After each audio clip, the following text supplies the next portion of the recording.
জান্নাহ। নবী করিম সাল্লাল্লাহু আলাইহি ওয়াসাল্লাম বড় পুরস্কারের বিধান ঘোষণা করেছেন। পুরস্কার ঘোষণা করেছেন কার জন্য?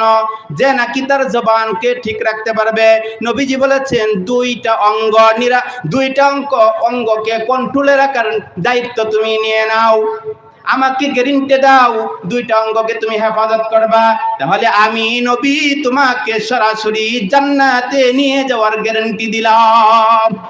দুইটা অঙ্গ কি তুমি যদি ঠিক রাখতে পারো, দুইটা অঙ্গ কি তুমি যদি কন্ট্রোলে রাখতে পারো, এক নম্বর হলো মা বাইনা লাহিয়াইহি, দুই চোয়ালের মাঝখানে অর্থাৎ জিহ্বাকে যদি তুমি কন্ট্রোল রাখতে পারো, অহেতুক অনর্থক বকওয়াজ, ফকফকানি সব কথা থেকে যদি তুমি তোমার জবানকে হেফাজত করতে পারো, নবীজি বলেন আরেকটা হলো তুমি তোমার লজ্জাস্থান যদি হেফাজত করতে পারো, তাহলে এই দুই